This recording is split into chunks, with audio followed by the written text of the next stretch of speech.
Abuyo, Yesu, Yamdo Grokono, Maloma Maya, Bazazamani, Yabado, Pasha Maria, Pasha Fune, Pepuma, Savamia, Yesu, Pepuma, Yesu, Sumaya Fune, which Yabado. Sabamilia, Gafaye, Amaduna, Sabamilia, Abu Garanga, Sabamilia, Abuila, Sabamilia, Abuela, Imam Hoytekelini, Nini Mangame, Nisi Longoma. Yes, Abu Bariga, so Yabu Bana, Palapa Fane, Palapa Bariga. Jibri, Sabamilia, Divoria, and Zazile, Sabamilia, Abobini, Sabamilia, Jezamone, Abu Garanga, Jezi, Abuya, Sabamilia, Abuya, Sabamilia. Abu Garanga, Jezi, Suma Beta Moya, Suma Jezi,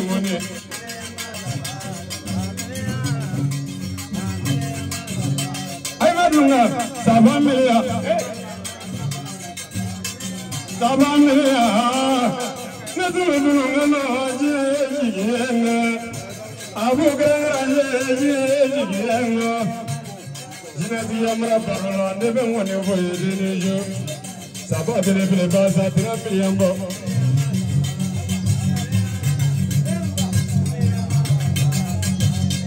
Sabah milia, Jezamu. Abu Garanga anje mojeji, Tanzu groje be marulo jeji.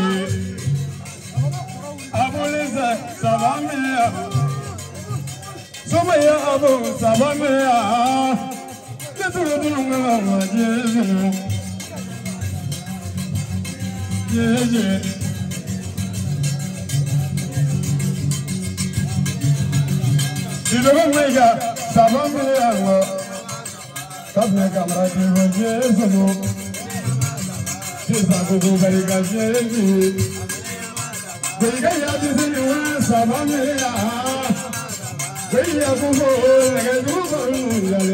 Bajrega ya bebe barega, bebe phone, bebe niyo.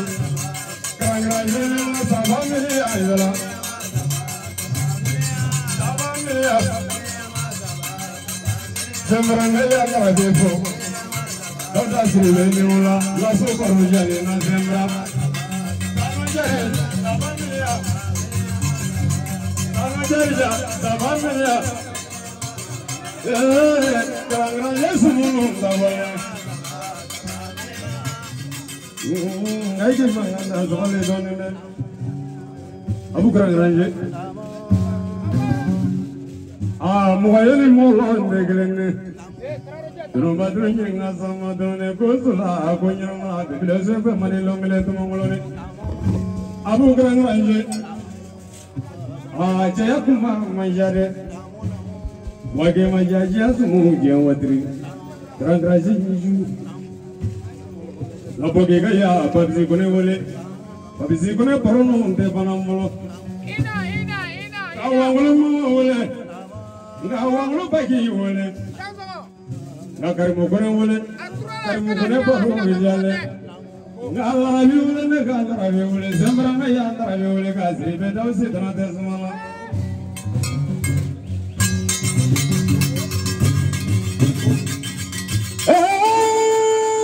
Fajro feta de manga jagini wala jagini ju ikroke mamrule mamru parodiale Abu Garanga sumay telete geleni nini manga menete londe moyeni molonte geleni duruma durunya asama duruni Abu Garanga moyeni molo ndeglende avlane kono nya gamanga molo chekise la kulajo abu grangranje nina me moyda ki ezomai magi moya zomadi kite grobola abu grangranje nange moya zomai dogo fino ngotoni sumai telete glende grangranje ne ola ay sabani parolo jeliba naga jamajro falandre abule durunjugu foga fam de fulasi ate fulanyana mari abule nange mana e go finyana sirebe tawda la druti ki mole gane gallazo wala saliya bi la gane mole gallazo nangulo ga dagati mole ga abarega bunya la fa fedre wala ya manni manyu masra loñe alabulo jum masra loñe alabulo imran mangay mana figo abu grang ranje joju ta ko ye je ko di fa Allah ra ko tere abu grang ranje imana bulita ni buli mi bon no la buli play ki seli akana ka fa fla je e prola abu grang ranje iba to no me yam so ko no ne be je fa muni nya gelenge abu grang ranje abu ko e vola to min nan ne be fa do amara barola yam so ko ofrani corona ikele ne corona ya ta gronya kele be ngana fa ko maisha mana ni mana te kele ne abu ni corona mon ko e dans mo ko ne jama bela de fo sanfa bora du wara kana ne be fo ne yere fo parce que ne yere bora ko akene kana ni ne ya kanulo ne nana an koroke sawule la no e kurama fane ne koroke di na ngon fa na fo e mane don quoi etene don e ne la wuli ler nan tina wuli ler mo ne sa prendre mane ko me amena ko mane ko me ne sa prendre ne flane ne mambo ne ma jambe ni ne do patu ko la ekirike de ya papa et puis même fier n'était soma flomanire ne be soma que terre à terre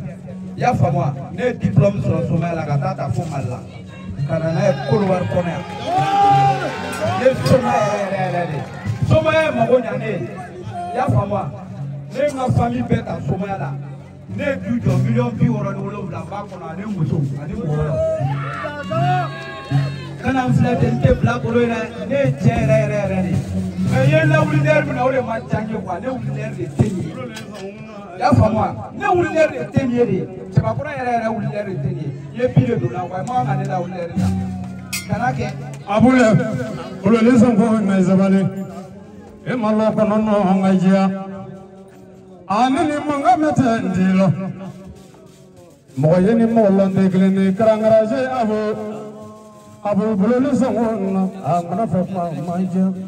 ma mana ni mana te klene negi ikolame kiesela kola ne gavo grabo mate lundo akadi ne kono no nyangango ni nyagelenge abu le nange mana e ko finyene ni be pashanyo ngo ta goro nyagelembe abu ebe pasham fula pasha ne ga kala de le pasha tisika jo soma la ne kono ole toy otoi abule nange mana ko finyana ange jajo don won tere ni ko jajo mo ko stano ora fare yo ay jajo te nangolo fole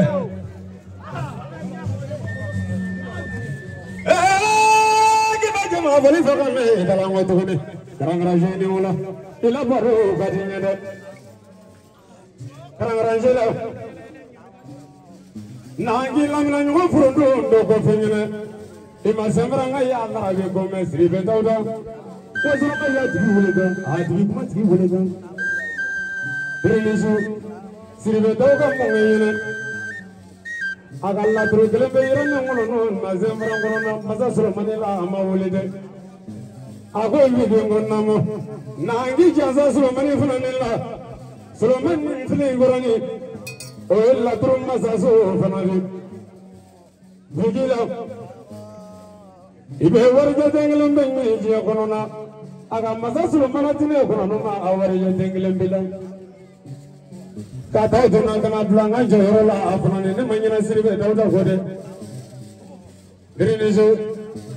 ka dugo gola tine kono no ma azem fran kono nanga di gola ni ma e do go finyene abu karangranje ima abu kamra ko me gen wa kono adu gola ni ma wole gambulola abu karangranje nange mana e go finyene gen wa ka ya nabo nange furo do go finyene joti adama dugo gola ni ma go foga la go ta kono ma abu karangranje ha che yakma pidade abu karangranje afrane kono yete mandeni waso maki yechema korodi abu inewla ngama je ko ma dunya kono abu ne yamoni nyegelengi ni ya shebreme fanade yamso koro kono jinati amaraso non da amra mohodi de mohodo mote mo ya jabola nange mana go finyene suma ya andre paru yalenma nange mana go finyene abdurrahman kamate akamate yadamu ne yamzuguru kono nga yamzuguru ga yadozo ba go finyene jirage trisa paru yalenma ga zirifu aidra wole ga abru kuna paru yalenma abu karangranje ma dugu to bi ko jamana to bi ko modi fade mi je jamongli na ngai te jena to gli na de nga musa dugu dango wole ngone ko brama baru yalena abu karangranje ado kadine ngono no ye fanani abu ko be ko rajo mi na bo ke kaya dugu ro fanani ne mi nege abu ni kala mande ko ko di famme fe kilo bisuni ngono ni no abu le kana dimide ego gilawle kuma amaze nga kongo nini nyeklen kinyina ngojale ne ko no nye ege watri ale furuni ngali ngai niju ilo bla grani da bla grande me fini nga mwete bono boguru sa vara fe vara tara no go kala mana tige nabe zumajo awu grangranje imaja yo mvo ga medina ngolo folite abu grangranje janyo fulana mana jongo dia kono abu karangranje afala ko nyana na ya dozo nyuma a nyuma bile ma janye nyuma tranji de dunya abu karangranje e ma aya kante ko menu de aya kante ma aya kante do dozo di somate ngaka mudu sabadina jiro fo kono mangoni fo kono ni kono abu ngibna mungene kono no ya biulada afana ni ma bageka yaturu ndabila andabe ko sana ndabila ndale jala la fandaila ima basat ki sulmani kulama sulmani baro jala suma ya abru kone wole gadi abru kone ki gante gorobola abu karangranje befe besune na ka ko ba do kene kono no ya yamso ko frane kono na membe fo boyro jamma o mana ga mi mo to fa ani boyro jamma abu karangranje ite klene kono no ya biulada afanani no alo milia le divino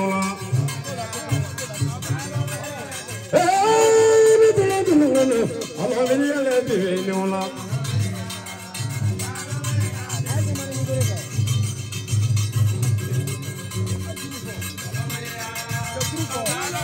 alors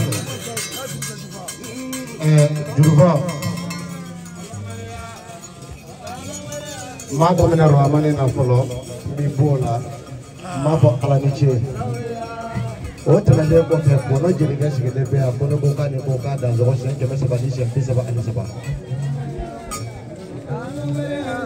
bona jeli ke ani ne amenyo yede ngani mamu njena we ne koroke o ko so koroke to bonya ba yoro shagi turu ko akia kramoke la wule ka diara le kudu niya mebe ibi karamoke juru fala bolo kabala ka ni matoro iba fa e ka pla faraka bon karamoke la ne re pia de bita so tsele bi karamoke la Sheki ko akaya karamo ke jansa al-Islam ake menane ko ka bla barako o al-Islam ake menane bla o temele ko fe jara suba maka suba sa suba suba mina suba akaya karamo ke jansa na tirike na jinyo ke al-Islam ake menane ko ka bla barako o temele ko fe nyo fo mo che sama mana dafa keno keno kono ne re balo be sira keno to nyi ba ko do parce que fuit na ke ni shitana te o che sama na jole flo ko fe ko ke me flo ko ka jaza ni ete ni pakele to le shiri bugile no fe bi ta so bubara de kele ndani de ba bubara ka bona fa nya na ma jole fa de na ka da ma shiri bugo kuma ka shimo de ko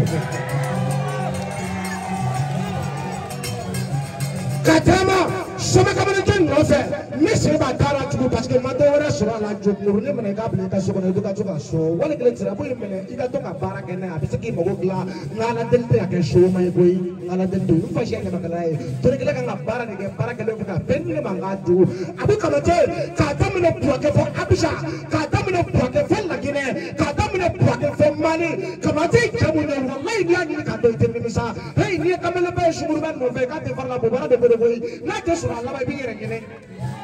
George namu konne akwai jamaat beto kira montuala jamaat gisemali kaba fa aba karamo ke fo fane aba koro ke fo fane kaba koro bela jene fo kabe daw fo kadaw yere fo sobe Chanto de Muhammadu wallahi boade dogolo sanfɛ donzo be no kungoya fima na jɛma wula ni bilaboro de fitine daw be wuli ka ka a yɛrɛ ta ye kulo nyama ka kaci ko ka fɔ ŋɔni fɔ yo k'i ye fɛn o fɛn tɔgɔ fɔ ko dɔgɔyama tɛ dɛ ko nin si t'ale ni cɛya cɛ k'ale ye cɛ de ye k'ale bɔra sago caman na ka jɔ jeli sanfɛ k'ale b'i dɔn kosɛbɛ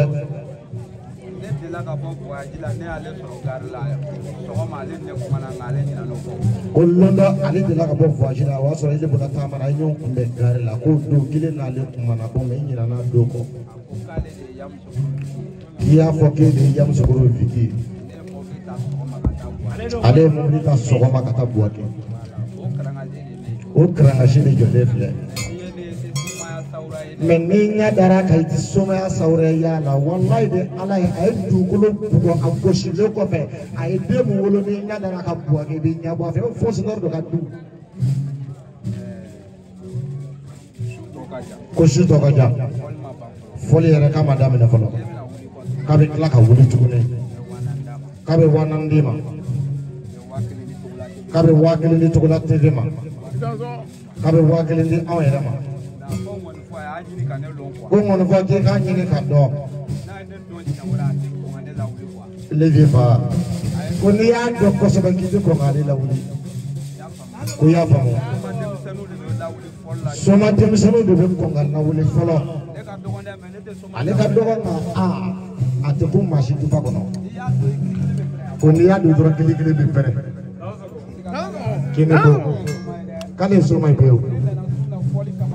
ale nana su in na fɔli in kama de a kɔrɔkɛ y'a sababu ye ko bi b'a bɛ a ma deli ka na Yamusokoro yan fɔli la fɔlɔ k'a bɛ fɛ ka dɔ fana ni soma fana bɛ yan k'a na bɔ de kama sara wɛrɛ tɛ a filiya la a kɛra ɲɛnɛ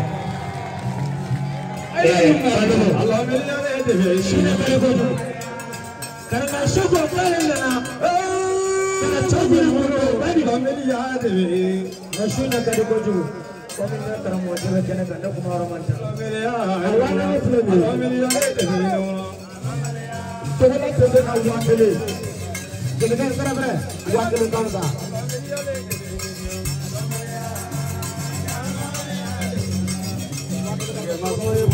Allah melihat deh